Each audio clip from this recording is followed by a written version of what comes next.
We've had a few more people drop in. I'm expecting a few more, so we'll just wait another couple of minutes and then we'll get going.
Okay, well, welcome everybody, first and foremost. My name is Carl Auction. I work for the Information Lab, and yeah, this session is all about trying to get you guys a little bit more comfortable with the fundamentals of Tableau. I'm one of the Tableau certified trainers, so I think there's about 150 of us in the world now, so not a huge amount, despite the huge amount of software that's kind of kicking around that's out there for Tableau.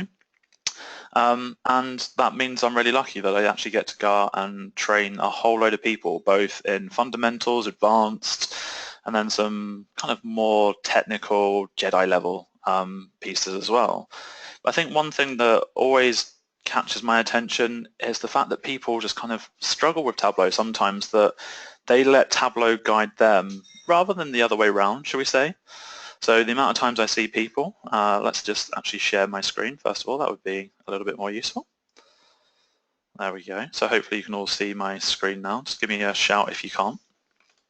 And one thing I see a lot of people doing is when they're just grabbing data and it's just like, well, do I want to put my data on my rows? Yeah, I want it going along across my x-axis. Oh no, that's the wrong place. All right, I'll drop it up here. And I see lots of people just dropping the data fields anywhere in Tableau to kind of do what they want to do. Now, there's some basic ways to do that, and that's fine. And Tableau has Show Me, which allows people to get there a little bit quicker and nudge them in other directions. But what I wanted to do this morning was get you guys past that situation. So actually you're controlling Tableau rather than the other way around, rather than Tableau controlling what's on your screen. And a great way to do that is to actually work through the different types of visualizations that we produce in Tableau, talk about the pros and cons of them, but then talk about how we're forming them in Tableau without using Show Me, because Show Me will sometimes jump the data into a different structure or different shape than you're expecting, and then you're kind of going through that whole piece of moving data around again to be able to get it back into a situation that you want. So today we're going to hide Show Me and ignore it, apart from two charts, and we'll talk about those two a little bit later on. So let's start with a clean worksheet, and I'm actually just going to say about what charts we're going to build. So we're going to build a basic crosstab, basic table, and then talk about bringing in a slightly more detailed table, adding totals, and then finally looking at what works visually as a table. Because if I said to you, find me the third biggest value in this table, you would struggle to do it. Anybody would. You know, humans are brilliant at viewing data. That's why we find data visualization so important and a great way to find the stories of what's going on within your data sets. But you've got to give visual clues. The human eye is great, but we have to give that visual clue. And in a table, the only visual clue you're giving is the actual length of the number. And so if you've got that length of the number, that's all pretty similar like it is here. Most of them are 6 figures, apart from office supplies in the South for 2012. Then how do we know what our biggest value is without having to read through all of the numbers? And that's just taking up a lot of time. It's just not worthwhile doing. So let's talk about, first of all, how do we form tables, and then how do we make them tell their story a lot more clearly. I'm just using a really basic data set, so it's Superstore sales that comes, or the Superstore subset that comes and ships with Tableau. There's been lots of different versions over time. I haven't done this session or today as a follow along. Sometimes I do, but because we've only got an hour and lots of material to get through, I'm going to record this session, so I'll share that on the Center of Excellence later. And in the meantime, just have a watch of the techniques. By all means, have a trial afterwards, and you can obviously drop me emails to chat through the techniques if you're struggling with any of them. So, promise we'll get started now. Let's look at tables. So Tableau itself and the screen almost suggests that we can build a table really quickly. If you're used to building a pivot table with an Excel, you've kind of got that similar layout that Tableau is suggesting when we've got a blank worksheet. We've got somewhere to drop something that looks like it's going to form columns in the table, somewhere that we can drop things that will make it look like we form the rows. And if you're used to using Excel, then this middle chunk of the screen is kind of where we'd expect those values to be within a table. And that's exactly how Tableau behaves. If I go and grab my sales, let's work out my total sales, and drop it where I expect the value to be in that table, that's exactly what Tableau renders back to me. It sums those sales up, so it aggregates them up to 8.9 million and tells me that value. But what if I want to break those sales down? Well, I'm normally breaking down the values that I'm calculating. They'll normally come from my measures by something from my list of dimensions. So let's go and look at those sales totals by region. So I'm going to go and grab region from my data pane and drop it into that space we saw for the start of that kind of basic view where we expect to get rows. And you can actually see the screen resolution isn't great here. Some individual rows that look like they're going to be pushed into that space. And when I release, then that's exactly what Tableau does. It creates an individual row for each of the values that I have within region. So central, east, south, and west all get their own rows. And if I just jump back a second, you'll see that even though I drop region into this space, what I expect to be rows on a pivot table, it actually jumps up onto what we call our row shelf in the view. So Tableau's splitting up that overall 8.9 million sales into these individual values, which are sales totals. If I select all of those, Tableau actually tells me I've still got the 8.9 million sales there. Tableau's just broken down that 8.9 million into the various regions, because that's what I'm asking it to do by dropping region into my view. We could look at those regional sales over time. So if I go and grab date, drop it into my columns, exactly the same happens with my rows as it will do for my columns. If I drop my order date here, Tableau pops it up onto my column shelf, because by putting it into that space on the screen, I'm asking Tableau to break down my view into an individual column for each of the years in my data set. This data set runs from 2010 through to 2013. And there we go. We have our basic table. That is how to create them. We have a couple of options with our tables. If I just take out the measures, normally you're going to form the basis of your table based on rows and columns, but where we actually put the metrics, the thing that we're aggregating can differ. So with sales, I can drop it onto text, and that will fill in the values in my table, or alternatively, I can just go and drop it into the middle of our view, and we can actually just see what we've got going on in terms of our sales values. So a couple of ways to create that basic table. Nice, easy, and pretty straightforward. If we want to break our table down more, we can have multiple what we class as headers. So we get row headers and our column headers. We can break that down even further. So let's say I want to look at the product categories that my regions are selling and get the sales values over the years. I can drop my product categories. Instead of dropping it onto the sides, I can actually go and drop it up straight into my shelves. And that's normally what I do most of all with Tableau. I'm not dropping it into the view. I'm normally pushing onto my rows and column shelf exactly what I want to be there. It's just taking out that little middle step that Tableau does of when I drop it into the row space, it pushes it up to the top for me. And you can see that Tableau has broken this down. Now we also get this piece when we get two blue data fields used within a table. We get these thick gray lines that break them up. And they're what we call pain lines. And we'll come back to those a little bit later because they can actually be really, really useful when we go into table calculations and some of the other views. They can also be a little bit tricky. We'll come back to those when we look at our line charts because we'll look at those for dates. So there we go, creating a basic table. But already, if I said to you, find the third largest or the fifth largest value, you're really going to struggle with that. And that is really where basic tables kind of need to stop.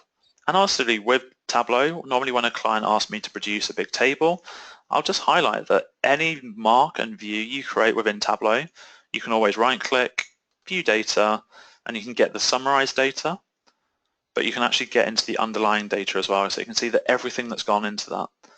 Because normally when somebody asks for a table, they're actually not really trusting the data, or they need to grow that trust over time. So what I like to do is try and get them past tables, and if necessary, right-clicking, viewing the data, and getting into that data or the underlying data as necessary. With tables, we can add totals. It's a bit of a weird place within Tableau. It's on the Windows menu at the top. We go down to Analysis, go down to Totals, and we can show our row grand totals. They'll be added at the end. Or we can add in our column grand totals, and they're added underneath. Totals, again, if you're showing something statically to somebody, maybe they need to be in there. But if I take them away, I always try and recommend to people that they just select the data they're interested in to actually get the totals that they want to see. It just makes it a lot easier when, sorry, let me just reselect, when we're actually just getting that total. And we can dynamically say what we're interested in. That is a nice use of tables when you're just letting a user explore that way. But I'll go back to my main point. It's not really data visualization. You're just playing numbers back to somebody.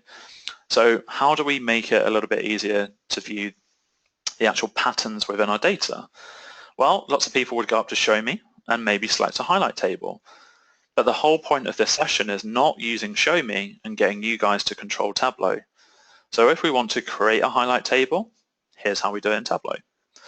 We've got our basic table, and what I can do is I'm trying to color this, the cell that my values are in by the actual value itself. And so we're proportionally showing how large the value is by the intensity of the color. So I know that I need to use my sales number, the value in my cell, on color. So if I drop that into color, then we kind of take one step towards it. Now, what's quite sneaky with Tableau is they often use the mark type automatic.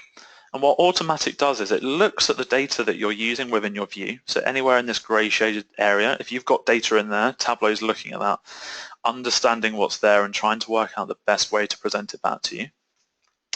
And they're saying, well, a really nice way to do that is coloring the text. Well, it is, but it's still pretty subtle. I lose some of the values because they're quite low, but maybe I just want to see those a little bit clearer. In which case, what I'm going to do is I'm going to change my mark type. Instead of being on automatic, changing it to square. And what that does is it fills in the background of the cells. So really quickly, we can now see where we've got an absence of color, lower sales, and an intensity of color, we can actually see the depth and the higher sales values. Now if I said to find the third largest value, what you're actually doing is you can kind of see that's my highest, that's my next highest, and then I've got a few around here that's similar, but the 298 seems to be the next highest value off the back of that. Really, really useful. Another little sneaky thing that Tableau is doing that's quite nice is if you get a really dark color, Tableau turns the text to white, and vice versa. If you've got a really light color, then Tableau turns the text to dark. So you're always still able to see those values, but we're given our overall, our consumer of our charts, a lot more hints around what they're actually going to go and look at. So we can see that in 2013, our sales generally seem higher, and also our sales seem higher in the central region for a lot longer, and then more recently the east, our sales seem to be really clicking up. Our south just seems to be a little bit lighter. So I'm not having to read the values, my eyes are doing all of that hard work for me. So that's how to take a really basic table, build it out if you need to, but most importantly, what you're seeing is the kind of intensity of the color and how you make it there. I've got questions flying in. I'm going to dig into some of those at the end because we've got a little bit of detail to dive into. There was a great question around how do you highlight just the top 5? You absolutely can do that, but all I'd say is I don't really want to focus on calculations in this session. It's more about the actual visualizations themselves, but I'll try and pick up some of the questions offline. Okay, so if we don't want to use tables, what do we want to use instead to use something that's a little bit stronger? Well, for me, it's bar charts. Academically, they work really well, that we see this overall value, and then we have a relationship between the top of the bar to where we are on the axis for the actual value of, in this case, sales by each of our regions. We can clearly see that Central is leading, followed by the East and West, but South is really lagging behind. But sometimes you don't just want to show one metric or one cut of data within your bar charts, in which case we start breaking it down by a stacked bar chart.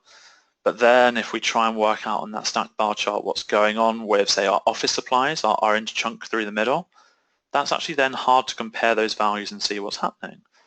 So you've got some other choices around, do you do your charts side by side or circle views?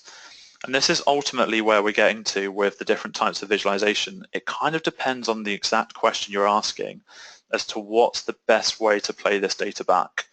So we're really just going to dive in and actually see what questions we're solving the best way through the different chart types. And again, seeing how we build each of those within Tableau.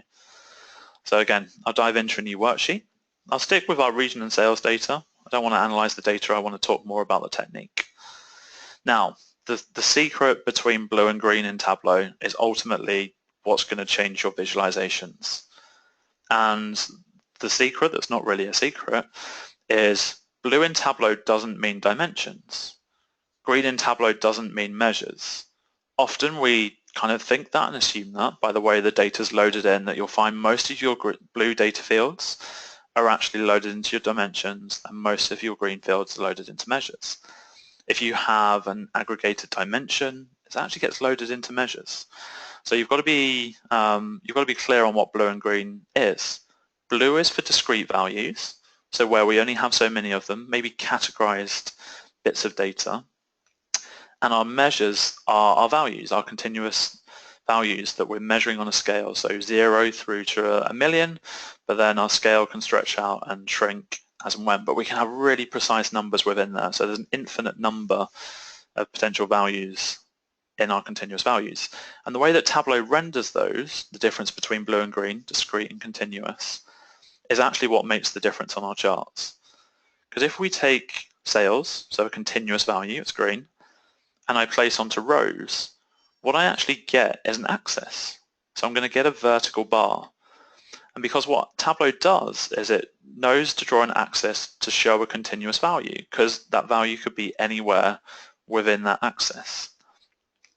A real hint way of how to remember this, if I drag sales out into that same space that we were looking at for the pivot table before, you can see really faintly Tableau's drawing me an axis. You can see the little tick marks down the side for where that axis is going to be, and you can see that it's going to be a vertical axis. If we went to place it on columns, you could see that axis and those tick marks are going to be horizontal. So if I want to build a vertical bar chart, so where my lines are going vertically, I know that I need to drop my axis, or my measure, sorry, onto my rows where I'm going to create that vertical axis. Or I can just go and drop it straight up onto rows, just in the same way that Tableau treats those blue fields earlier, region and our year of order date. If I drop my region onto rows, it pops it up onto the shelf. Year of order date would pop it up onto columns. The same happens with our green continuous fields. So if you ever want to build a vertical bar chart or the axis running along our y-axis, you know that you're going to need to have your green field, your continuous values, in your rows column. If you want to build something horizontally and you want the axis to be across your x-axis, the green pill has to go into the column shelf. And you can't break that rule. That is a fundamental written rule within Tableau. As is the rule, if you want to build a chart that doesn't have an axis, then you can't use a green pill on columns or rows because it's always going to render you that axis back. Anyway, I wanted a vertical bar and I want to break those bars down by region, or this bar chart down by region. So I'm going to drop region onto columns, and that means I get a vertical bar for each of my regions. Really quick, really simple, didn't need to use show me. If I want a horizontal bar, then I can just change region and our sales round either way. Very quick, very easy to do that. There is actually a little button under map that allows us just to kind of toggle these two, and that will just switch what's on your column shelf to your row shelf and your row shelf to your column shelf. So yeah, very quick and easy to do that. But what if we want to break down our overall regional totals, our sales totals, by our product categories like we did before within the table? Well, actually what I can do is I can grab my product category and I'm actually going to go and drop it into the view. But if I put it into the view, then I'm going to get this breakdown within my view. Not quite what I want. I still want to see my overall totals in this example. So I need to do something to this bar. And this is where the marks card comes into play. The marks card controls the actual mark that you're making onto the page. So we call each of these bars a mark. If you're ever unsure, down in the bottom left-hand corner, Tableau tells you how many marks are being made. So in this case, we can see that we've got 4 marks, 4 bars within our view. If I want to change something about those bars, then we control that within the marks card. So to make a stacked bar chart, normally that stack is shown as a different color. So I can drop product category onto color, and that way we create our stacked bar chart. Very, very, again, nice, simple, easy way to do it. And this is really, for me, what the genius of Tableau is. Chris Stolte and Pat Hanrahan's understood the different components of what makes up a visualization, and they've put all of those components into this single marks card. So this is where we're going to spend a lot of time today. Okay, so we've got our stacked bar chart. Like I said, great if you want to still see your overall totals by region, and you can kind of see what proportion of sales are being sold within those bars. But if I'm trying to control and see what's going on for my office supplies, it's a lot harder to do. I can change the order. So if I'm always just looking at office supplies and I don't care so much about technology and furniture, nice little trick in Tableau. Click on your color legend on the thing you're interested in, drag it to the bottom, and it puts it on the bottom of your stacked bar chart. And that way now I can really see that actually East, despite not selling as much overall, they do sell more in terms of office supplies than Central and every other region. But if I'm comparing both aspects, I want to be able to see all of my product categories and how they differ per region. Then what I'm actually going to do is grab my product category. Actually, let's leave it on color. I'll go back to the data pane and pick up another one. Go and drop it out onto columns. And that way I can now get this breakdown of by region, how each of my product categories are selling. I can really compare who's selling the most within it. But if my question is for technology, who's selling the most, or which region is selling the most, and for office supplies, which region is selling the most, the ordering of these discrete fields is all important. So what I can do is I can grab product category and actually drag it in front. By product category, what are my sales by region? It's kind of that's the ordering of the question, because you'll get at the top your product category and then the breakdown by region underneath. And this way it's really kind of clear, quick and easy to see. What we've lost with this chart is the ability to view that overall. So I can't quite see overall who's selling the most, which is why I changed this chart slightly. And what I've started to use a lot more in this situation is instead of showing the stacked bars, it's actually changed to circles. And that way we lose that stack element, but I still get this overall feel of which is the dominant region. I can see that the South is selling really poorly. Central is just generally selling pretty high, but the East is not far behind. It's not kind of going above and beyond for technology, but generally it's all pretty high. My one little tip with the marks card for this chart type, you're going to probably have some marks that overlap, in which case click on color, and under color you'll find transparency, and you can drop it down to, I normally go between 60 and 70%. You can actually see where the label, the marks are actually overlapping each other. So it just gives that idea that if the marks are overlapping, you can kind of see that there's multiple marks in that space. So you could always go and analyze that separately if you want to. But it's a nice way of being able to compare your data in lots of different ways, answering the specific questions you've got. Line charts, next up. Line charts are normally based on time. So we'll always see time along the x-axis, and you can dive into your basic line charts, breaking them down by multiple dimensions, or kind of getting that stacked idea. So seeing my overall sales, it's really hard to tell what your overall sales are for each of your months when your lines are all sitting on top of each other. That's normally where we'd go for an area chart. But the chart I use the most of all is probably our running total when we actually look at area charts. We'll talk about the failings of these. So again, how do we build these within Tableau? Let me go to a new worksheet. And if we're using dates or anything like that in Tableau, hopefully you've all found just the brilliance of dates. I used to spend so long SQL coding dates, it was unbelievable, pulling out different parts, etc. If you're unclear around dates, if you ever right-click on a date, you'll find two parts, the date part and the date value. The date part is just those bits of dates pulled out. So if we're just looking at our months, then I can just dig into my months. But what I'm seeing when I look at my sales totals for just my months is all of the years put together. So January, we had 566,000 sales.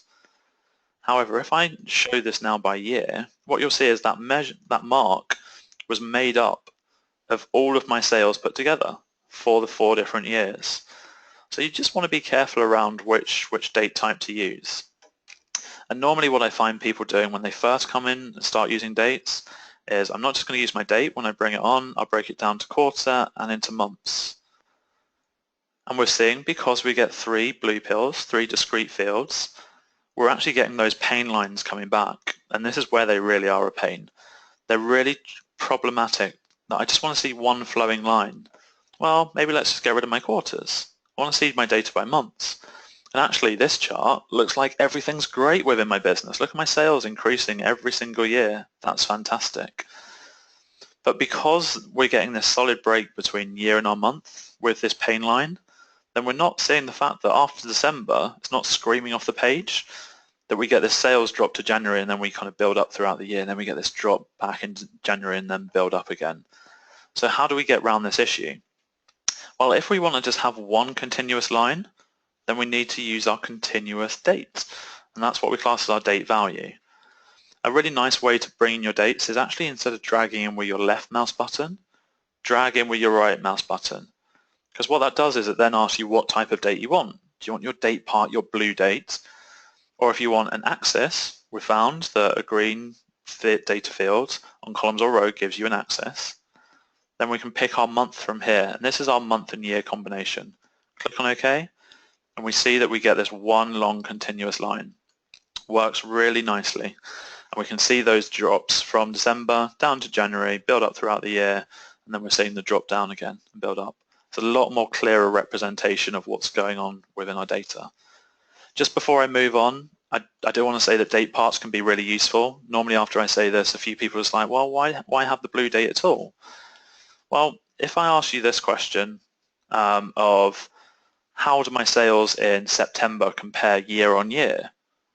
Well, you could dig into the chart and go and say that's September, oh, that's September up there, so it's improved. It's a lot harder work.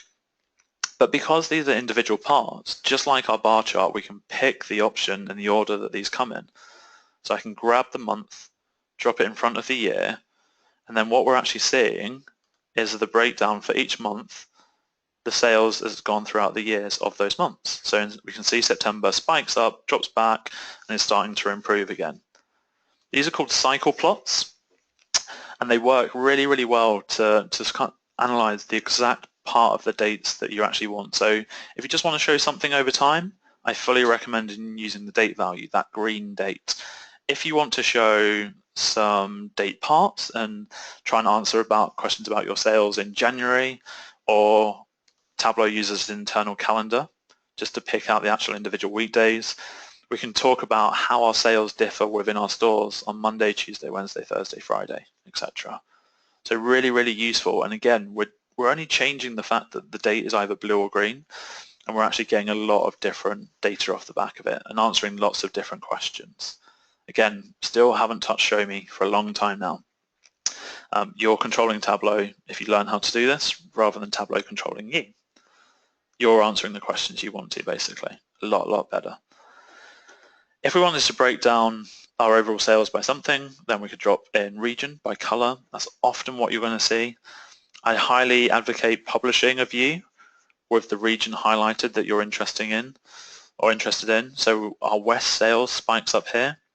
So maybe I'd publish with show selections ticked. If you don't know how to do that within Server, then feel free to drop us a question around that and we can talk through that at some point. But it really kind of starts telling the story of what's going on within the data. But as I highlighted at the start of our line charts, what we don't get is that feel for the overall total. So we could change this instead of being a line chart to be an area chart. Again, we're just changing the mark type in this drop down on the marks card. And there we go. We've got our mark type as an area and we're building that out over time. Kind of like our stacked bar, whatever's across the bottom is the easiest to analyze and therefore seems a bit bigger. We know South sales are a lot lower than everything else. If I drop that to the bottom, with an area chart, it's a bit weird. Suddenly everything South seems to be a little bit more important, has bigger sales than it did previously. It looks almost even with the others. Central's the highest. If I drop that to the bottom, that then looks pretty dominating. It's hard to do that analysis. So again, I would absolutely advocate, it depends on what question you're asking as to whether I'd use that line chart or not, or sorry, that area chart or not. What I do use these for, as I mentioned earlier, running totals. So here's where we're using a table calculation. Again, if you're not used to using them, let us know. We can help you out with that. If you right-click on your sum of sales, go down to quick table calculation, and what we can do is actually do a secondary calculation on this data. So we've got our sum of sales by region, by month. Well, actually, let's just have those as a running total from the start to the end, and we can see how our sales are building up over time.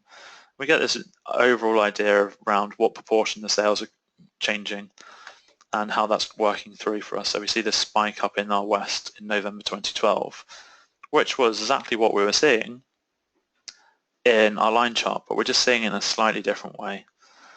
So yes, lots of different ways to visualize data over time, and depending on the question, depends on how you're actually going to set those up and work your way through.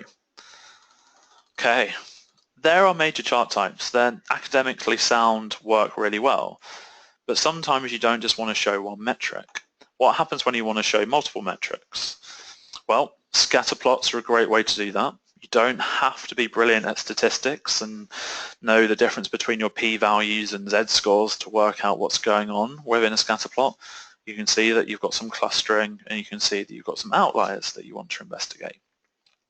But what I like to do with my scatter plots is actually turn them into quadrants. I'm sure most of you will have seen the Gartner Magic Quadrant that talks about how strong different data visualization tools are. Tableau's in the top right-hand corner, just want to point that out. And the quadrants just help to break things down. So in this case, we'd talk about above average sales, above average profit, below average profit, but above average sales. So we're making lots of sales, but we're not really driving the profit from that. Or we've got these interesting folk. So the above average profit, but below average sales. So why are we making a lot of profit, but we're not selling a huge amount of it? Are we getting just really good margins from it? So we've kind of outpriced the market.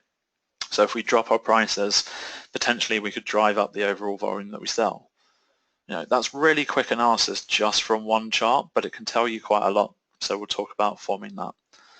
I'll come back to the shared axis and the dual axis shortly, because there's some really nice little trick that Tableau does to actually help us with those. So scatter plots, what have we got?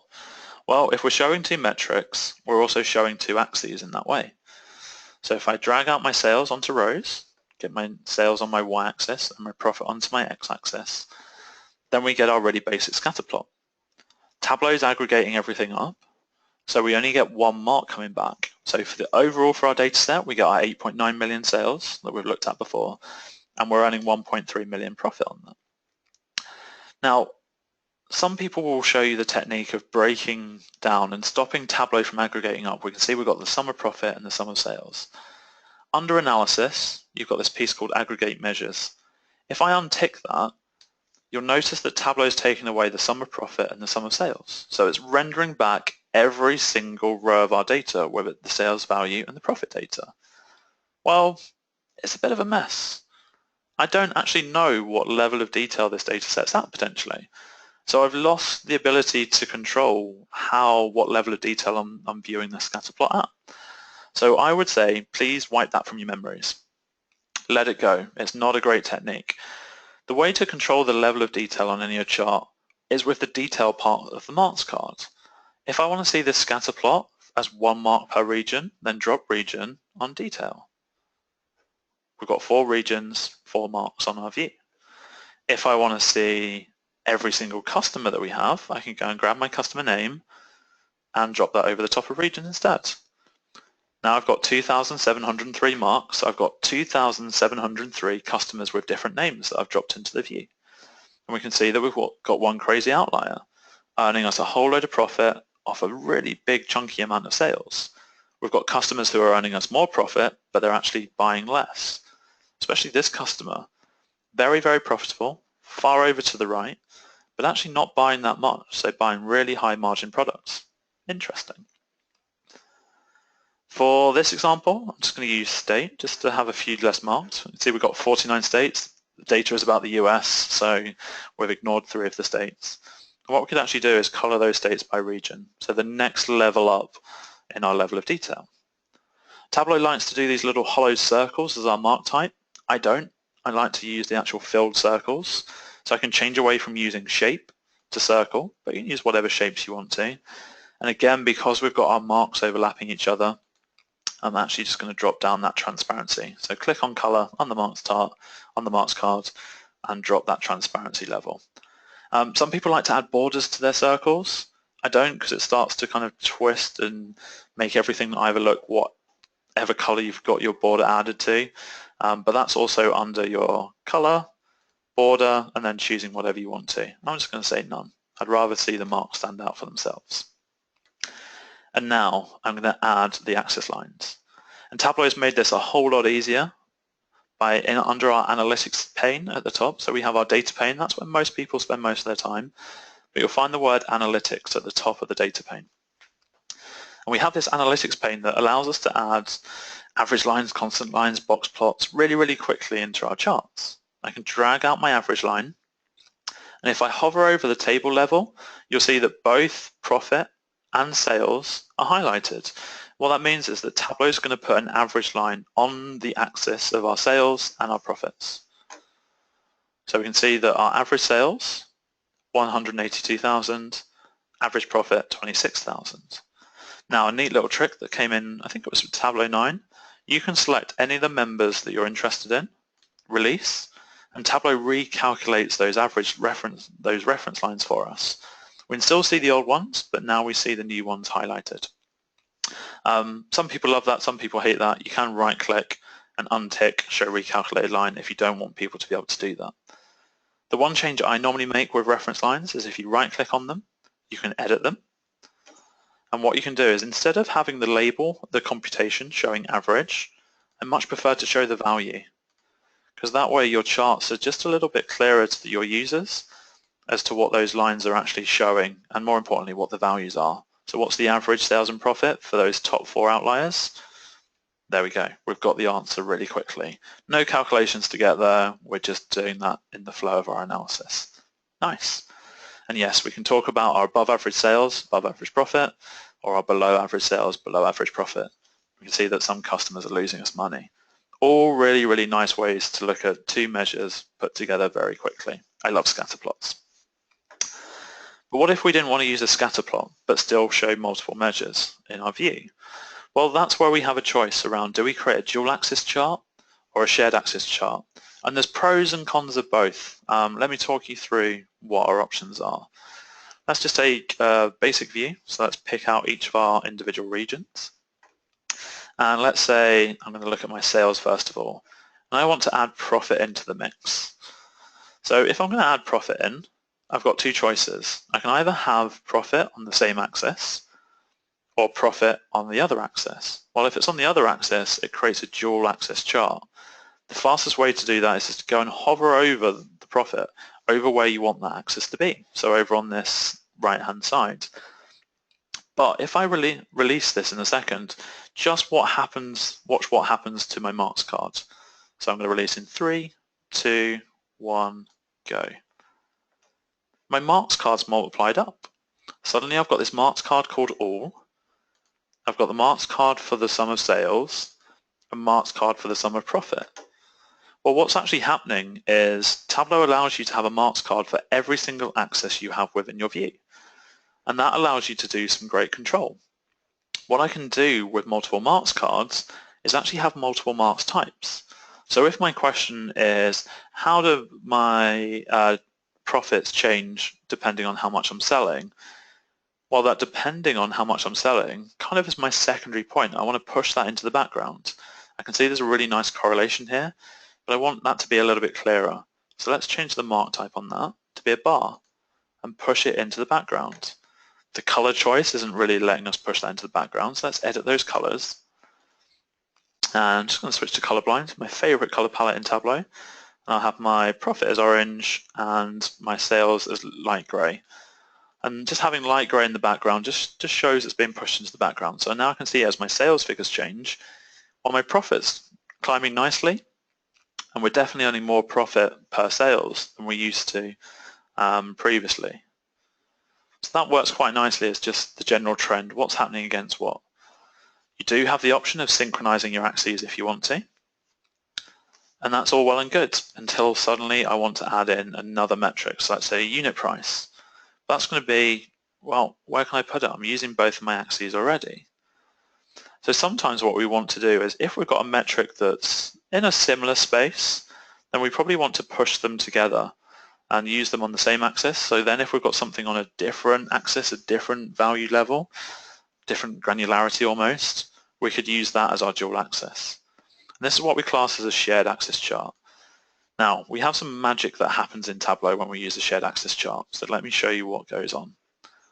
With our sales, drop that out again as we had originally, and this time profit, instead of dropping it over the right-hand side, what I'm going to do is I'm going to put it on the axis, the same axis. You can see that I get these two axes here. I get these little black lines around the outside, and that's Tableau saying you're going to drop it on the same axis.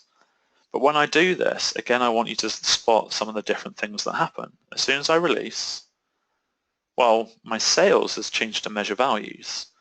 I've got my measure values card that's come up, and measure names has gone onto the filter shelf, and measure names has gone into color.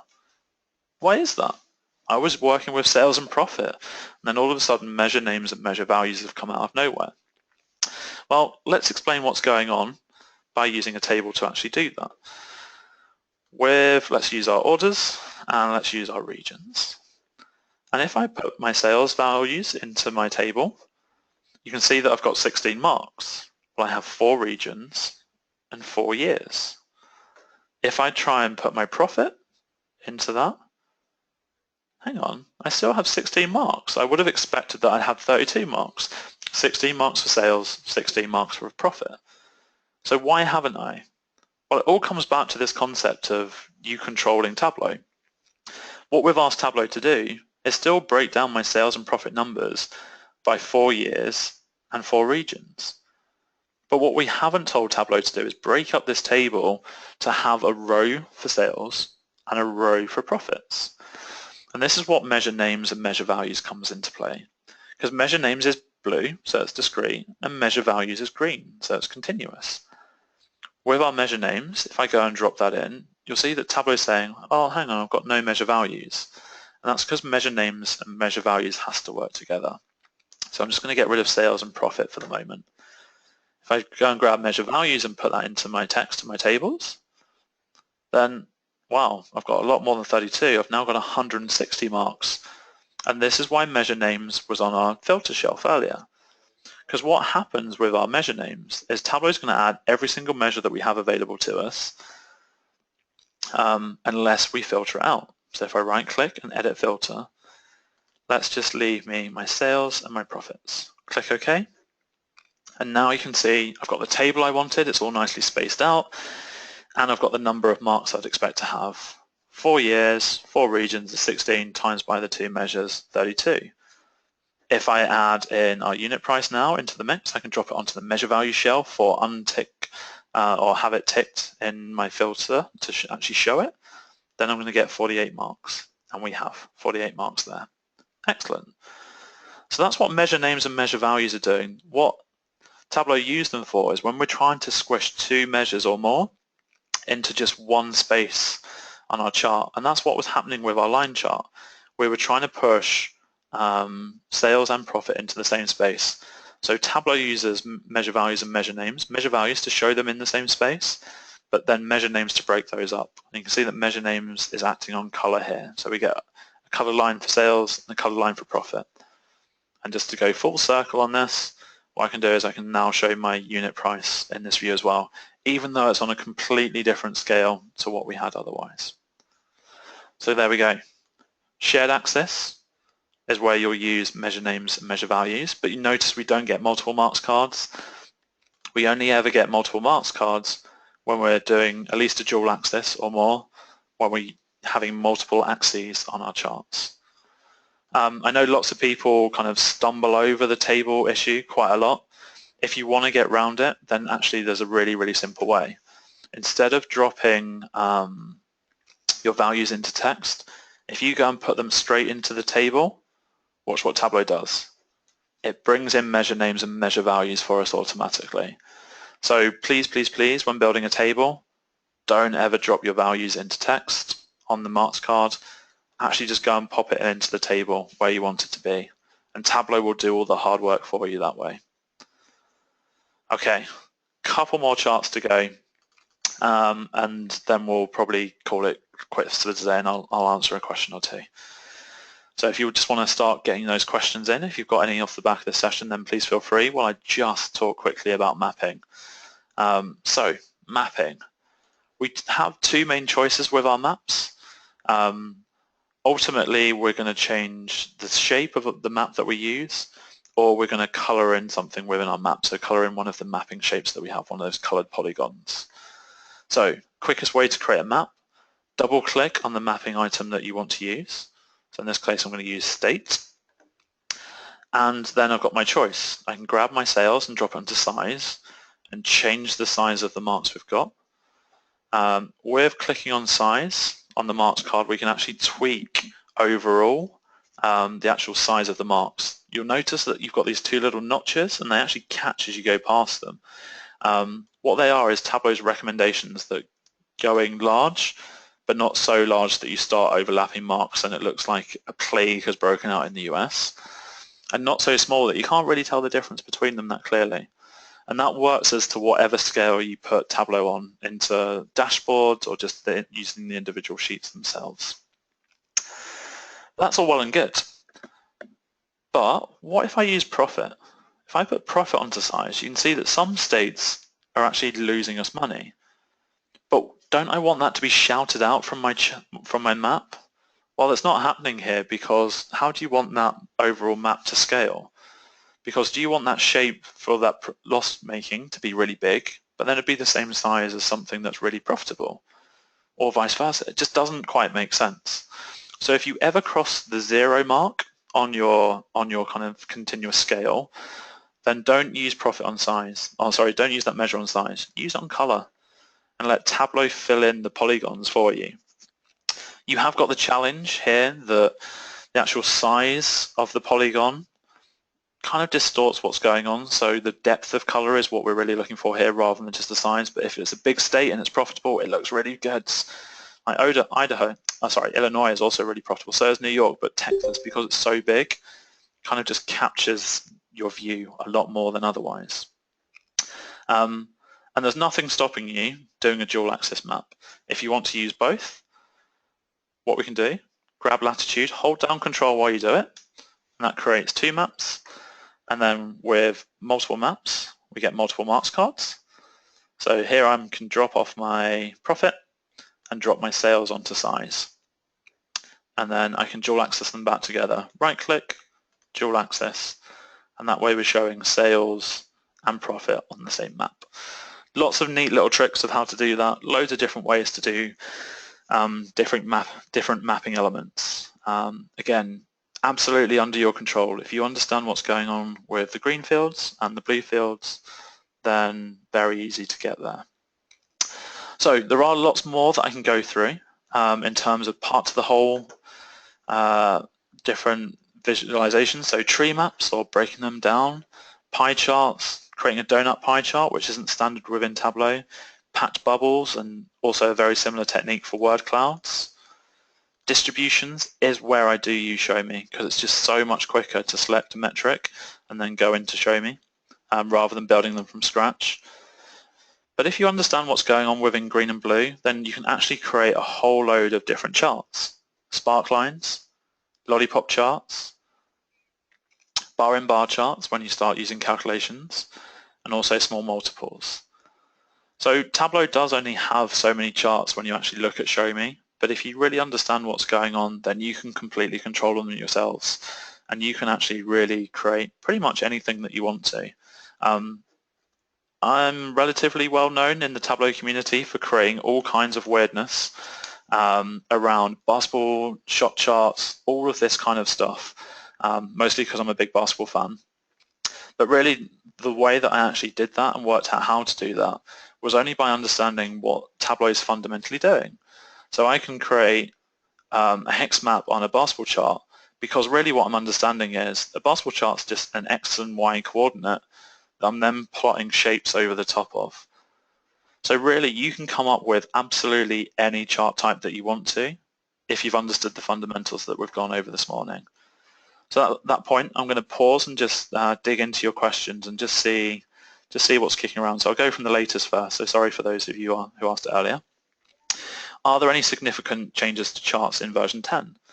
Not that we've seen so far is the answer. So for those of you who don't know, it looks like version 10 is coming out later this year. We're beta testing at the moment for Tableau, and if you want to get involved in the beta testing, you can. If you just go to beta.tableau.com, then it'll ask you for a password, or if you actually email our support desk, we can always help you get set up. So if you want to try the version 10 beta early on and give feedback to Tableau, then they're more than happy to see it. What gets released in the beta now doesn't necessarily come out to customers, so we're not seeing that. I think the biggest change that we're seeing in 10, let's go crazy, let's reveal it now. I'm sure Tableau will hate me for doing this, but life goes on. What we're seeing is the overall view looks a little bit better and just a little bit different. Tableau 10 crashed on me last time. It is beta versions, so that's why. But what we're seeing is it looks a little bit more like the web layout, and you'll also notice that table that I've spent a lot of time talking about this morning is now huge. In terms of Show Me, we're not getting any other chart types as standard. So that's really not anything different, because ultimately Tableau's not going to try and create any bad practice charts. So donut pie charts, etc., aren't visualization best practice. You can build them. They're useful in certain contexts, but I don't think it's really going to stretch out that way. It's more about the functionality of the marks card, etc., that's staying relatively similar. We're just getting a different aesthetic. So no significant changes with chart types there, Tim. Be intrigued if there are any you were particularly after that you really wanted to add in. We could always have a look at that. Saw the question about the top 5. That's calculations, so I'll leave that for another time, or pick that up separately with you. Can't quite see, I can't see who asked the question about the top 5, a unique color. If you just want to drop me your name or your email address, then I'll ping you a note back about those a little bit later today. So rather than throwing even more stuff at you guys, I'm going to actually stop there for today. But if there are chart types that you want to create and you don't know how to do them in Tableau, please drop me a line. Let me just add my email address to the meeting comments box, and I'm really happy for you to drop me a line, ask me those questions off the back of the session, and let me know if that was useful today as well. I know we went through stuff at quite a pace. I normally like to get you guys to build as we go through this, but just in the hour we didn't have the chance to do that. So anybody want to throw out any more questions, or should we call that quits for today?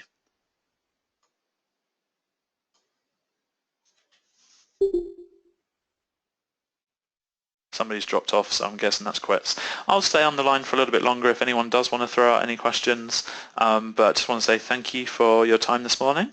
Hopefully that was useful. We're going to have more and more of these help sessions coming on to the Centre of Excellence, and they're going to get a lot harder potentially as well.